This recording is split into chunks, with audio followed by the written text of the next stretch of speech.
आज लड़खड़ाते हुए सुबह सुबह मैं इस तरह से किचन में पहुंची कि मेरी नींद अभी तक भी नहीं खुली थी और मैंने पकड़ी फटाफट से तोरे और कट कर ही रही थी, उतने में पतिदेव का आगमन किचन में हो गया। चलो भाई, अब बन रही थी लेमन टी तो हमें भी मिल जाएगी। गुड मॉर्निंग दोस्तों, कैसे हैं आप लोग? आशा करती हूँ अच्छे होंगे। जहां तक मेरा नाश्ता बना उतने में दोनों बच्चे उठकर आ गए थे और शिवेश ने नहा लिया। उसकी आवाज़ से शायद आद्या भी उठ गई। आज सुबह सुबह उठ गई है और न जाने किस किस को फ़ोन करने वाली है अब। और आज सुबह सुबह ही दोनों भाई बहनों की हो गई थी लड़ाई और शिवेश कह रहा है भाई बिना प्यारी करे मैं जाऊंगा नहीं स्कूल, और आद्या है कि प्यारी करने दे नहीं रही थी। बड़ी मुश्किल से इस लड़की को मैंने कहा मेरे पास आपको देने के लिए चॉकलेट है, तब जाके इसने ना प्यारी करी और वो ना नाराज हो गया था। रोज वो प्यारी कर कर ही जाता है जब आद्या उठी होती है। तो देखो आज बिल्कुल मूड नहीं था, मान ही नहीं रही थी। चॉकलेट का नाम सुनते उसने प्यारी करनी दी, तब जाके ये हंसता हुआ स्कूल को गया। आते ही पापा के छोड़कर जैसे ही आए, देखो जब तक ये चोको चिप्स का डब्बा खत्म नहीं होगा तब तक मानेगी नहीं। सुबह सुबह इन सड़े हुए दांतों में कीड़े बुलाने के लिए खा रही थी, उतने में घर का काफ़ी सारा सामान खत्म हो गया था। तो यहाँ पे जैसे काजू आए आद्या खुश हो गई थी और यहाँ पे सोप वगैरह, टूथपेस्ट और बहुत सारे सामान आ गया था। और उसमें से मेरा भी काफ़ी सारा मसाला जो किचन का ख़त्म हो रहा था वो भी मंगा लिया था। और इम्पोर्टेंट चीज़ नमक। और पता है क्या, कुछ दिन पहले जिससे मुझे एलर्जी हुई थी हार्पिक, वैसे अभी ब्लू वाला ही मंगाया है, रेड वाला नहीं मंगा रहे हैं। पर यार चाहिए तो सही, तो मंगाना पड़ेगा ही वॉशरूम साफ करने को। मैं चली किचन में, नहा धो के आई तो अब दोपहर के टिफ़िन की तैयारी करनी है पतिदेव की। सुबह नाश्ता सिर्फ बच्चों के लिए बनता है और उसके बाद मैंने चढ़ाए छोले। आज शॉर्टकट में एकदम से उसमें ही प्याज टमाटर डाल दो तो वो ना शॉर्टकट से फटाफट से बन जाता है। और सच बोली तो बहुत टेस्टी भी था। दिन भर में मेरे पास इतने बर्तन होते हैं कि मुझे समझ में नहीं आता मैं कितने बर्तन धोती हूँ। पतिदेव कहते हैं काम वाली लगवा लो, बर्तन धोने आ जाएगी। वो एक बार आएगी और मेरे पास तो दिन भर के बर्तन ही रहते हैं। कम से कम 5-6 बार तो दिन भर में बर्तन धोती ही होंगी। कैसे चलेगा बताओ। कुकर में चावल और मैंने छोले चढ़ा दिए थे और ये कपड़े ना मैं अंदर डालती हूँ तब जाके सूखते हैं। इसको बाहर किया, कपड़े हटाए और उसके बाद शिवेश के पापा अपने जूतों में ये लगा रहे थे।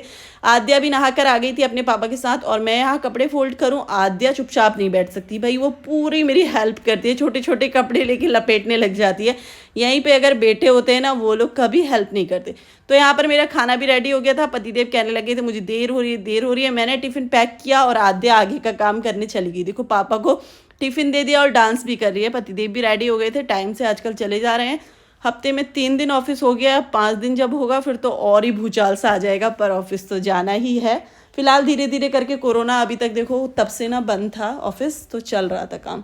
अब आदत डालनी पड़ेगी हम लोगों को भी, क्योंकि सारे आदमी लोग ऑफिस जाने लग गए हैं। पापा चले गए थे ऑफिस के लिए और यहाँ आद्या को खानी थी स्ट्रॉबेरी वाली चॉकलेट जो पापा लेकर आए थे परसों रात को। तो यहाँ आद्या बैठ गई और छोले बने थे और चावल। मुझसे तो रहा नहीं गया। ये बताओ आप छोले के साथ क्या पसंद करते हैं? मैंने तो चावल बनाया। थोड़ी देर तो मैंने चम्मच से खाया क्योंकि गर्म था, लेकिन थोड़ी देर के बाद फिर मैं हाथ से ही खाती हूँ क्योंकि मुझे स्वाद हाथ से ही खाने पे आता है। तो जब तक मतलब मन ना मारे, गरम गरम है तो मैं चम्मच से एक आध बार खाती हूँ, फिर उसके बाद साइड कर देती हूँ। आद्या को बहुत बोला, उसने नहीं खाया और उसके बाद वो सो गई थी।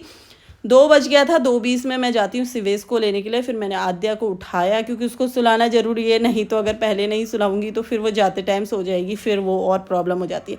फिर आद्या को उठाया और टाइम हो गया था। थोड़ी देर पहले उठाना पड़ता है, कम से कम 20 मिनट पहले, क्योंकि मूड ख़राब हो जाता है नहीं तो छोटे बच्चों का।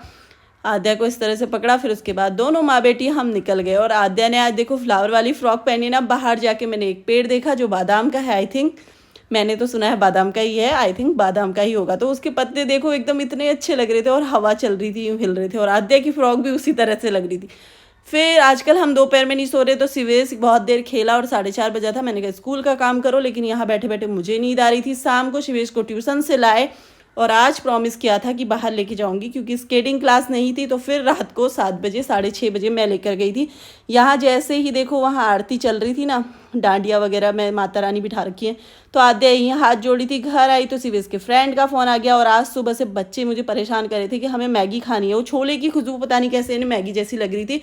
तो मैंने कहा था रात को बनाऊंगी, लेकिन मैगी खिलाऊंगी, लेकिन रोटी भी खिलाऊंगी। तो एक एक रोटी मैंने बना ली थी। बीच बीच में ये लोग खा रहे थे, बीच बीच में आद्या को मैं खिला रही थी, शिवेश अपने आप खा रहा था। तो आपने मैगी के साथ कभी रोटी खाई है बताना। तो आज माँ, बेटी और मैंने तीनों ने ना मतलब मैगी के साथ रोटी खाई। पतिदेव ऑफिस से ही खा के आने वाले थे तो बस। और मैगी कभी कभी खाओ, महीनों में तो बहुत टेस्टी लगती है। उसके बाद पापा आ गए थे रात को और ले आए थे छोटी सी चॉकलेट। सबको मिली चॉकलेट और हमें क्या मिला पता है? जो सुबह टिफ़िन दिया था वही। तो चलो फिर अब धोते हैं। और रात को पता नहीं आद्या को क्या याद आ गया, उसके बाद कहने लगी चलो मैं आप लोगों को योगा कराती हूँ। ये इसका योगा है, अगर आपको समझ में आएगा तो बताना। वैसे पापा और मुझे ज़रूरत है, कर मेरे बच्चे रहे, देखो दोनों। इसका योगा कम डांस लग रहा था, शिवेश भी उसमें ज्वाइन हो गया। अब हमें भी योगा करना पड़ेगा, फिर तो ये सच में ही लेट के योगा करने लगी। चलो मिलते हैं नेक्स्ट वीडियो में, तब तक के लिए बाय बाय।